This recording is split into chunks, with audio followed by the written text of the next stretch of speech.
It's a little bit too big for my head, but I'll put it on anyways. A little too big for me. I've got a little bit of a small noggin. It's 7 o'clock, Rosie. They're playing for the golden cleats. I've got the cleats right here that Billings has held on to for the last 7 years. We'll see if that changes sides here tonight. I think that we've had a matchup quite like this all season long when we talk about our fever games of the week. Two undefeated teams. We know what's on the line tonight. The winner will not only win the region, but they get that #1 seed going into the playoffs. And that means that they get home field advantage, right? Huge. And everybody wants home field advantage. You are, and what's happening?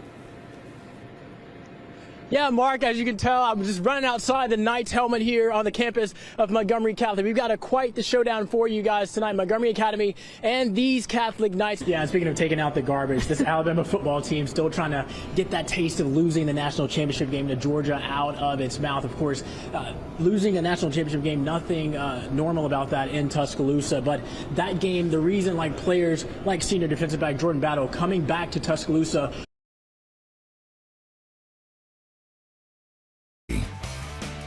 It's baking weekend out at Riverwalk Stadium. The Biscuits trying to bake up a 4th win in 6 games against the Braves in Montgomery.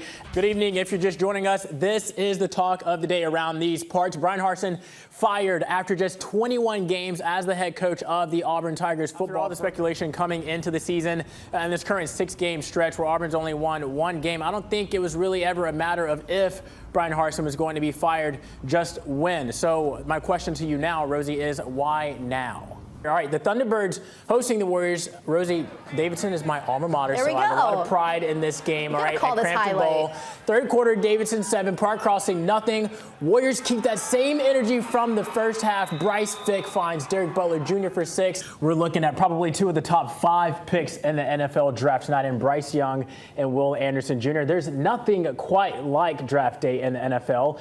You can always guarantee that something wacky is going to happen, but regardless, lives are changing forever. Dreams are becoming reality as the commissioner reads off the names on the card. And with Mississippi in town, many eyes on Braves top prospect Michael Harris II.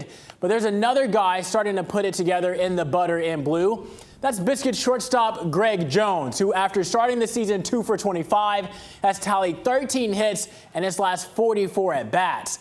Good enough for a .295 average in that span.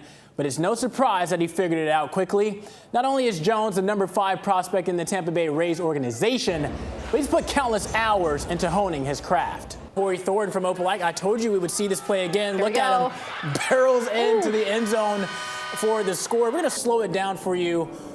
Oh, man. An unstoppable force meets a movable object, Jahmal's first law of motion. And by the way, the Bulldogs win big tonight, 31-7, #7 Opelika, now 3-0. This is Jahmal Kennedy standing by with Paul Feinbaum of ESPN and SEC Network. Paul, wrapping up SEC Media Days here, but obviously Alabama and Auburn, the big talkers for us from our area. Obviously the quarterback battle is something that Alabama's looking at, but other than that, what could be another challenge that this team is looking to solve for this year? 4 teams remain in the SEC men's basketball tournament, and you can count Alabama among them. The Crimson Tide advancing to the semifinals with a resounding 23-point win over Mississippi State in a game that was fueled by offense, but the Tide players saying after the game that it was their defense that really got them going. Celebrating behind me in victory lane right now, Rosie, is Kyle Busch. Busch and the #8 car for the 2nd time in his career, the winner of the Geico 500 at Talladega, and doing it in overtime after a late Bubba Wallace crash. Hey, Rosie, yeah, here out at Alabama Pro Day where all 32 NFL teams were present, including some head coaches. Of course, all eyes on Evan Neal, the offensive tackle who's projected to go in the top 5 of the NFL draft. And head coach Nick Saban and a bunch of his teammates had a lot to say about Mr. Neal. Where do I even begin with this Auburn-Missouri game? I had about 5 different storylines throughout this game because things just kept happening, from Robbie Ashford's incredible play to Ashford leaving the game with an injury, to Missouri overcoming a 14-0 deficit and potentially downing Auburn in regulation, to this game going to overtime and coming down to the foot of Anders Carlson.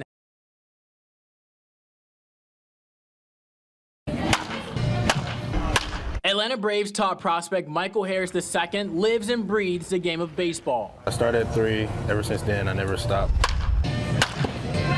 Drafted in the 3rd round of the 2019 MLB draft out of Stockbridge High School, it's taken Harris just 3 years to top the Braves prospect list. I noticed it, but then I was like, I finally got that top spot. I've been wanting that for a minute. I've been feeling like I was person that could get there since I was drafted. I worked hard to get there. The top prospect, an outfielder in AA wearing 24, looks eerily similar to Braves fans. It's the same number Ronald Acuna Jr. wore during his time in Mississippi. I'm just trying to be myself, but I definitely hear people say that he wore 24 in the minors with the Braves and center fielder, and he was a top prospect. So, I mean, I just try to go out and be myself and do what I can do. Growing up in Stockbridge, a suburb of Atlanta, Harris grew up during the heyday of the Braves, and as a left-handed outfielder, patterned his game after another Braves lefty who also grew up a top prospect just outside of Atlanta. Jason Hayward is like from the same area I live in now. He went to a high school that's like 15 minutes from there, so he's from that area. I really modeled myself after him, and it was good to see him come up through the Braves organization as well, and I'm just trying to do the same thing he did. What do you think young Michael's reaction would be to watching you now? I think he would just say it's a dream come true. Just keep working hard, and obviously if you dream and you stick to your plan and you work hard enough, you can make it to where you want to be. Reporting in Montgomery for WSFA 12 Sports, I'm Jahmal Kennedy. It just felt like a movie, honestly. In his rookie season, Park Crossing alum Cam Taylor-Britt is cementing himself on this Cincinnati Bengals defense. I feel like my preparation is a lot better than yours, and I'm coming here to stop you, and that's how I feel about it. Taylor-Britt's debut in the Bengals 2023 film delayed. Britt missing training camp after undergoing core muscle surgery, landing him on the NFL's injured reserve list. His parents, Courtney and Daryl, with them on each part of the journey. I think he was even a little hesitant, like, am I going to get cut? I just got injured. Be a great teammate, even though you're not playing at the moment. Just keep the energy up, be you. You know, just learn the playbook, stay in the playbook. Taylor-Britt's debut coming in Cincinnati, Week 7 against the Falcons. I remember that phone call, though, because he texted us. He was like, I got to tell you something. Don't tell anybody. Yeah. Right. And it was, he called and he goes, I'm starting this weekend. And we were like, Very excited. Ecstatic. Very excited. It's still surreal. In 10 regular season games, Taylor-Britt making an impact, registering 55 tackles and a forced fumble. I just, feel like the reps, the more reps that you get, the more comfortable that you are. So, I've been getting reps, since the Falcons game. So, why wouldn't I be comfortable? Improving every step of the way. He's passionate about it. It's important to him. He practices hard. Last weekend in the AFC divisional round, the rookie bringing down his first career interception in the fourth quarter of the Bengals' 27-10 win over Buffalo. This has been a great performance by the rookie. A surreal moment for his parents to witness. The celebration, fitting. Oh, I think he was kind of, but I think at first he didn't know what he wanted to do, but that's him though. He's in the snow, he's going to make snow angels. That's something that, when you're a kid that you actually, dream about. That's something that you see on the movie. Now, Courtney and Daryl Britt 1 win away from seeing their son go to the Super Bowl. I have a lot of confidence in this team. Oh yeah, I do. Whole lot. I have a lot of confidence. But I'm pretty sure if they do make it, I will be more so excited than anything.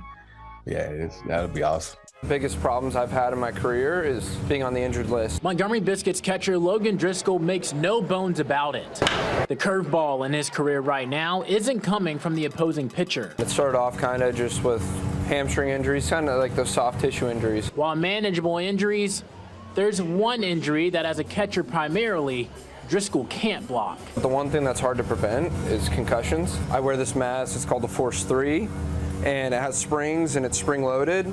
But even last year, I still managed to get a concussion. A call in the offseason connected Driscoll with the company loudly vouched for by now retired NFL linebacker Luke Kuechly. It's called Q-Collar, a device meant to prevent concussions by preventing blood return when a collision occurs. It's a device that I wear around my neck. Driscoll says so far, it's going well. Driscoll, hooked by the Q-Collar after taking his first foul ball off his mask. I remember vividly the first one that I got, like a foul ball off the mask, first time wearing this, and I was so nervous going to bed because I didn't know how I was going to feel when I woke up. And I guess it was a true test of this because I woke up feeling just like myself, so it was great. It's the feeling like himself off the diamond that really makes Driscoll feel at ease. After all, sports aren't everything. You never know kind of down the line what sports are going to do to you in the long term. We've seen it in football with CTE. You'll get a concussion. You don't feel like yourself for a month. I want to be around baseball as long as I can and obviously have a family and support them. Now, Driscoll wears the Q collar whether he's catching or playing in the field. Catch number 19, Logan Driscoll. Or digging into the batter's box. All in the name of staying on the field, chasing his dream of being a big leaguer. Honestly, it's just something that I'm going to probably use the rest of my career.